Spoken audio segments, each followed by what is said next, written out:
श्री शिवाय नमस्तुभ्यम। जय उमा शंकर। आप सबका दिन मंगलमय हो। आज हम जानेंगे सावन मास महात्म्य का 24वां अध्याय। श्री कृष्ण जन्माष्टमी व्रत के महात्म्य में राजा मित्रजित का आख्यान। ईश्वर बोले, हे ब्रह्मपुत्र, पूर्व कल्प में दैत्यों के भार से अत्यंत पीड़ित हुई पृथ्वी बहुत व्याकुल तथा दीन होकर ब्रह्मा जी की शरण में गई। उसके मुख से वृत्तांत सुनकर ब्रह्मा जी ने देवताओं के साथ अक्षीर सागर में विष्णु के पास जाकर स्तुतियों के द्वारा उनको प्रसन्न किया तथा नारायण श्री हरि सभी दिशाओं में प्रकट हुए और ब्रह्मा जी के मुख से संपूर्ण वृत्तांत सुनकर बोले, हे देवताओं, आप लोग डरे मत। मैं वसुदेव के द्वारा देवकी के गर्भ से अवतार लूँगा और पृथ्वी का संताप दूर करूँगा। सभी देवता लोग यादवों का रूप धारण करें। ऐसा कहकर भगवान अंतर्ध्यान हो गए। समय आने पर वह देवकी के गर्भ से उत्पन्न हुए। वसुदेव ने कंस के भय से उन्हें गोकुल पहुंचा दिया और कंस का विनाश करने वाले उन कृष्ण का वहीं पर पालन पोषण हुआ। बाद में मथुरा में आकर उन्होंने अनुचरों सहित कंस का वध किया। तब पूर्ववासियों ने आदर पूर्वक यह प्रार्थना की, हे कृष्ण, हे कृष्ण, हे महायोगिन, हे भक्तों को अभय देने वाले, हे देव, हे शरणागत वत्सल, हम शरणागतों की रक्षा कीजिए।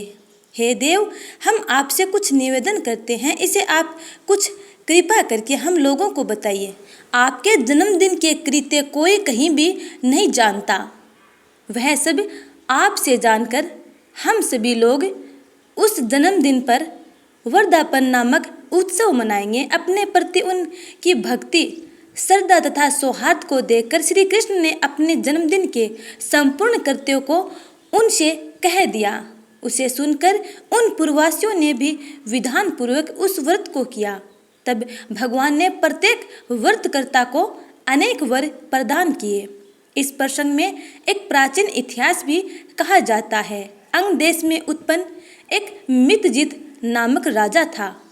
उसका पुत्र महासेन सत्यवादी था तथा सन्मार्ग पर चलने वाला था। सब कुछ जानने वाला वह राजा अपनी प्रजा को आनंदित करता हुआ उनका विधिवत पालन करता था। इस प्रकार रहते हुए उस राजा का अकस्मात देवयोग से पाखंडियों के साथ बहुत काल पर्यंत साहचर्य हो गया और उनके संसर्ग से वह राजा अधर्मपरायण हो गया।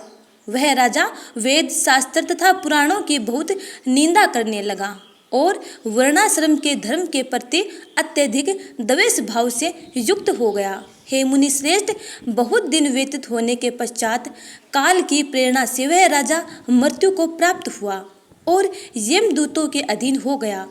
यमदूतों के द्वारा पास में बांधकर पीटते हुए यमराज के पास ले जाते हुए वह बहुत पीड़ित हुआ। दुष्टों की संगति के कारण उसे नरक में गिरा दिया गया और वहाँ बहुत समय तक उसने यातनाएं प्राप्त की। यातनाओं को भोगकर अपने पाप के शेष भाग से वह पिशाच योनि को प्राप्त हुआ। भूख व प्यास से व्याकुल वह भ्रमण करता हुआ मारवाड़ देश में आकर किसी वैश्य के शरीर में प्रवेश करके रहने लगा। वह उसी के साथ पुण्यदायिनी मथुरापुरी चला गया। वहाँ पास के ही रक्षकों ने उस पिशाच को उसके गृह से निकाल दिया। तब वह पिशाच वन में तथा ऋषियों के आश्रम में भ्रमण करने लगा। किसी समय देवयोग से श्री कृष्ण जन्माष्टमी के दिन व्रत करने वाले मुनियों तथा द्विजों के द्वारा महापूजा तथा नाम संकीर्तन आदि के साथ रात्रि जागरण किया जा रहा था। वहां पहुंचकर उसने विधिवत सब कुछ देखा और श्री हरि की कथा का श्रवण किया।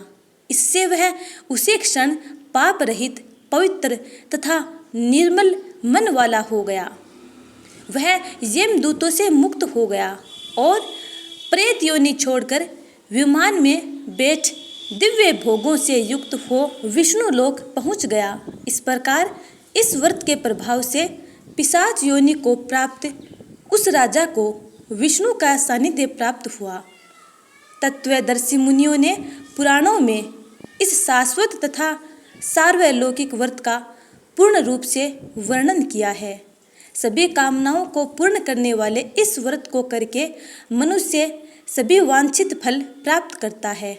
इस प्रकार जो कृष्ण जन्माष्टमी के दिन इस शुभ व्रत को करता है वह इस लोक में अनेक प्रकार के सुखों को भोग कर शुभ कामनाओं को प्राप्त करता है।